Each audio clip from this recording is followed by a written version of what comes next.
2 gündür Van Hakkari Tabip Odası ev sahipliğinde Türk Tabipler Birliği Aile Hekimliği kolunun çalışmaları devam etmektedir.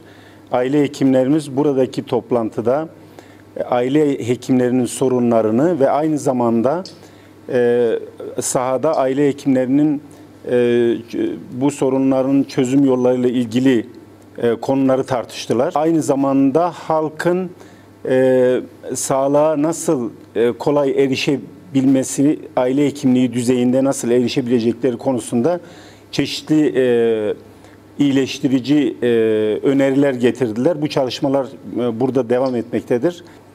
Türk Tabipleri Birliği Aile Hekimliği Kolu olarak yeni dönemde ilk bölge toplantımızı Van'da gerçekleştiriyoruz.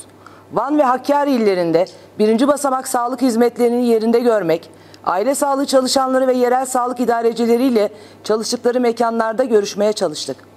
Ziyaretler sonrasında bugün ve yarın yapacağımız toplantılarla hep birlikte bölgenin birinci basamak hizmetleri kapsamında sağlık hizmetlerine erişimi ve aile sağlığı merkezi çalışanlarının çalışma koşullarını, özlük haklarını, yaşadıkları sorunları konuşmayı hedefliyoruz.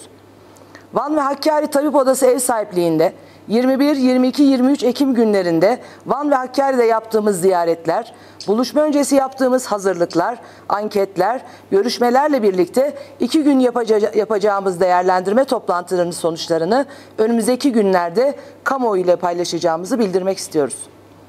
Aile hekimleri ve diğer aile sağlığı merkezi çalışanları maaş bordrolarını 15 Ekim'de görünce hükümetin aylardır müjdeli haber diye duyurduğu ek ödemelerin kandırmacadan ibaret olduğunu anlamış oldu.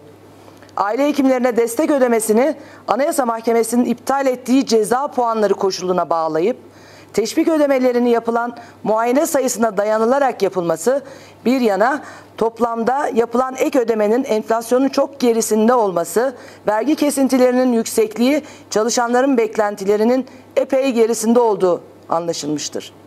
Ek ödemelerin aile hekimi dışında diğer aile sağlığı merkezi çalışanlarına neredeyse hiç sayılabilecek düzeyde olması, birlikte sağlık hizmeti üreten kişiler arasında yaratılan ayrımcılık ve haksızlığı daha da arttırmıştır.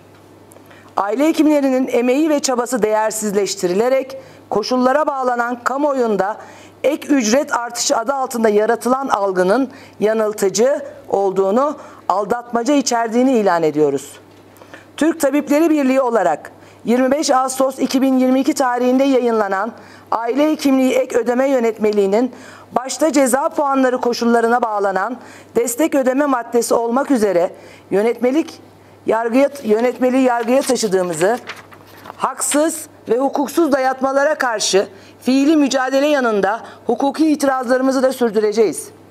Aile hekimi ücretlerinin her ay giderek artan yoksulluk sınırının en az 2 katı olması, emekliliğe yansıtılması, koşullara bağlı olmaması için sözlerimizi söylemeye, mücadelemizi kararlılıkla sürdürmeye devam edeceğimizi bir kez daha bildiriyoruz.